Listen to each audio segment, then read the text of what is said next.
tout le monde, j'espère que vous allez bien. Et aujourd'hui, on vous donne cette deuxième clé de leadership, un format qu'on aime, un format qu'on trouve important, surtout pour les leaders de groupes de jeunes.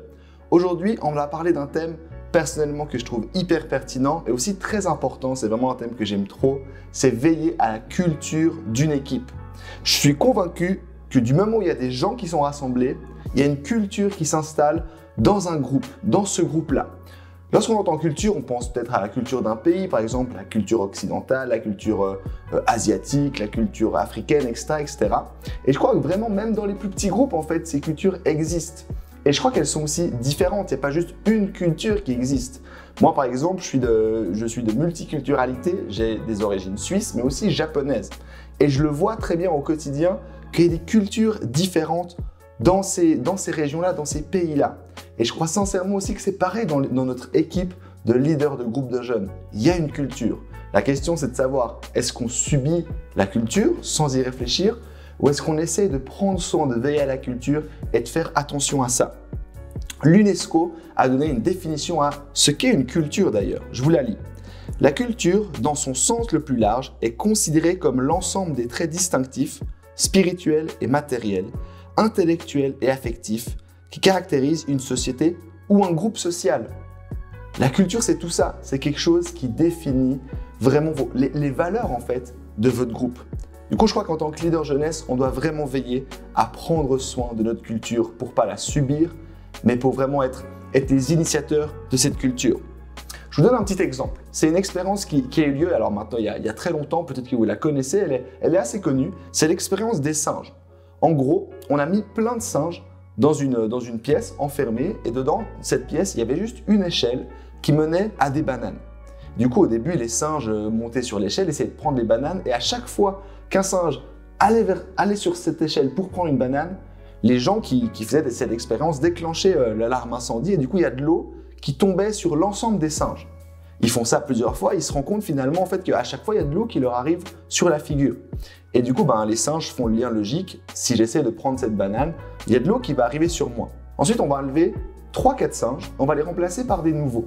Du coup, ces nouveaux, à nouveau, ils ont envie de prendre ces bananes, il y a l'eau qui arrive, etc. Puis, ils font le même lien en mode « Ah ben, faut pas que j'aille chercher ces bananes ». Mais même pire, du moment où ils essaient d'y aller, les singes qui étaient déjà présents, ils commencent à taper les nouveaux singes. En mode « Faut surtout pas faire ça ». Et ensuite, à nouveau, on réitère l'expérience, on enlève 3-4 autres singes, on remplace par des nouveaux. Et pareil, du coup, quand ils vont chercher les bananes, ils se font taper par tout l'ensemble des singes. Finalement, on fait ça, cette expérience plusieurs fois, et finalement, dans les 10 singes présents, il n'y en a plus aucun qui se sont fait asperger. Par contre, aucun singe va essayer d'aller chercher les bananes, parce qu'à chaque fois qu'ils ont essayé d'aller, les singes se tapaient mutuellement. Donc en fait, même dans ces 10 nouveaux singes, personne ne sait pourquoi est-ce qu'il faut se taper mutuellement quand on va chercher une banane. Personne ne sait qu'il y a de l'eau qui va nous arriver sur la figure. Pourtant, ils ne le font plus. Parce que la culture l'a voulu, parce que les gens ont installé les singes en l'occurrence, ont installé une culture comme ça à la base. Et du coup, ça continue un héritage.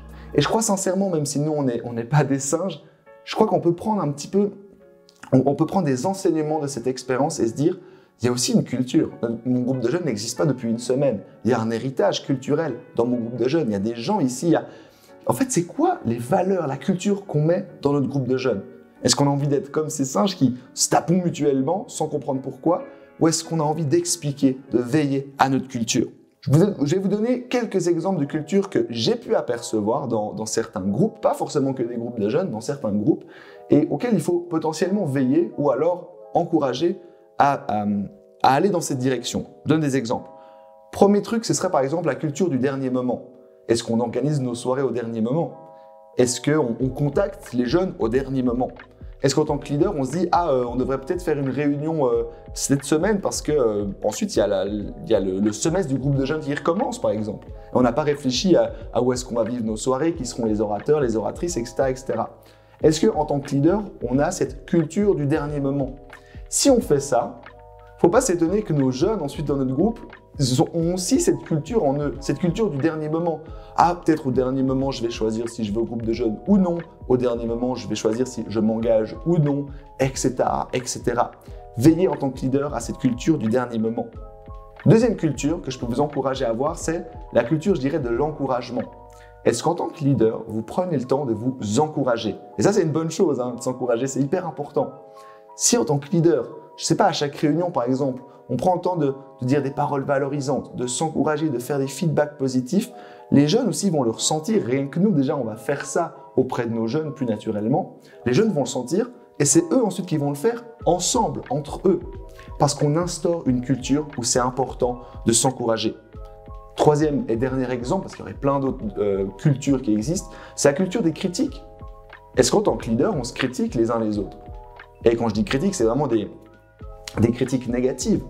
De dire, ah mais ça c'était nul, ça c'était pas bien, ça c'était etc. Je sais pas, la louange était trop longue, la prédique était pas assez bien, là comment t'as accueilli le jeune, c'était pas bien. Et en fait, on fait des critiques comme ça.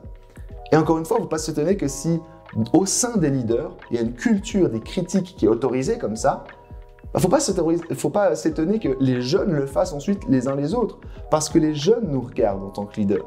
Les jeunes, ils nous prennent comme exemple. On est des leaders d'influence. Et du coup, ils vont faire comme nous, ils vont s'inspirer de nous. Alors, quelle culture on a envie d'instaurer? Quelle culture on a envie de veiller? Quelle culture on a vraiment envie d'avoir au sein de notre groupe? Je vais terminer en vous donnant 3 clés. C'est le but de ces clés de leadership, de ces vidéos de clés de leadership, c'est vous donner des clés pratiques. Je vais vous donner 3 clés pratiques qu'on peut essayer de mettre en place au sein de notre équipe de leaders pour veiller à notre culture. La première, elle est toute simple et je trouve qu'elle est hyper importante. On n'y pense pas forcément. Il faut définir ce qu'est le succès au sein de votre équipe. C'est quoi, par exemple, une soirée réussie? Vous savez, certaines personnes vont dire ah, c'est si la prédication était trop bien. D'autres vont dire c'est si on a réussi à commencer à l'heure et finir à l'heure. D'autres, ça va être, je ne sais pas, si on a été, j'en sais rien, 30 personnes à cette soirée. D'autres, ça va être est-ce qu'il y a des jeunes qui se sont convertis, etc., etc. On a tous des définitions du succès qui est différent. Et je crois qu'il faut une fois se poser et se dire, en fait, pour nous, en tant que leader du groupe de jeunes, en tant que membre d'une équipe, c'est quoi le succès pour nous? C'est quoi une soirée réussie? J'ai bien envie d'aller plus loin. C'est quoi un groupe de jeunes réussi? Et en fait, si on définit déjà le succès pour nous, qu'est-ce que c'est? On va déjà aller tous dans la même direction. Et du coup, on va instaurer une culture déjà où on est ensemble, on est solidaires, on sait où on va. Et en fait, grâce à cette définition du succès, on va savoir aussi on doit prendre soin de quoi dans notre culture. Je donne un exemple. Si pour nous, et ça c'est notre cas dans mon groupe de jeunes, un truc hyper important, c'est l'accueil. Est-ce que les jeunes se sentent accueillis? C'est un truc pour nous, si les jeunes nous disent « on s'est senti accueillis ce soir », alors pour nous, c'est une soirée où il y a du succès. Moi, je m'en fiche même si les jeunes me disent « ah, la prédication, elle était trop bien ce soir », c'est même pas ça qui va définir si c'est une soirée réussie ou non. Est-ce que les jeunes se sentent accueillis? Et du coup, parce qu'on a cette définition du succès ensemble, on veille, nous, en tant que leaders, à accueillir les jeunes. Et parce qu'on le fait, les jeunes aussi le font ensuite naturellement. On dit toujours aux jeunes, c'est important d'accueillir les gens, regardez, on le fait. Parce qu'on a une définition du succès qui est claire. La deuxième clé, c'est donner de la place au feedback. Là, on pourrait se dire, mais c'est un peu incohérent et incompatible avec ce que tu as dit, la culture des critiques. Feedback et critique, c'est pas pareil pour moi. Les feedbacks, c'est pour moi donner un temps, pendant une réunion, à la fin d'une soirée ou n'importe quand, on se donne le temps, on met une place, on dit, ok, justement, est-ce qu'on a défini notre succès? Est-ce que c'était une soirée réussie? Si oui, pourquoi? Et si non, pourquoi? Et comment on va faire mieux? Et c'est différent de mettre de la place, un moment intentionnel en tant que leader pour faire des feedbacks ou le faire juste comme ça en 2 couloirs. C'est pas pareil. De réfléchir ensemble en équipe comment on peut faire mieux. Pas comment est-ce que tel et tel leader, tel et tel individu peut faire mieux parce que c'était nul ce qu'il a fait, mais comment en tant qu'équipe on peut aller plus loin. Et en faisant ça, on enlève cette culture des critiques et on la remplace par des cultures de feedback sains, je ne sais plus comment on dit, des feedbacks peut-être aussi plus justes. Et en tant qu'équipe, on va plus loin. Et en faisant ça, on prend soin de la culture. On ne veut pas des critiques, on veut des feedbacks. On ne veut pas des critiques méchantes qui servent à rien pour juste insulter même ou se moquer des gens. On veut des feedbacks pour que le groupe de jeunes puisse aller plus loin. Troisième et dernière clé, s'intéresser aux gens plutôt qu'aux activités. En tant que leader, on s'intéresse à des gens, à des jeunes, à un groupe de personnes, pas à des activités ou un programme. Et ça, je crois que c'est important de se le dire. Et ça aussi, c'est important de se le rappeler pour veiller à notre culture. Au final, moi, c'est quelque chose que je dis beaucoup à mes responsables de groupes de jeunes. On n'est pas des animateurs de soirées de groupes de jeunes.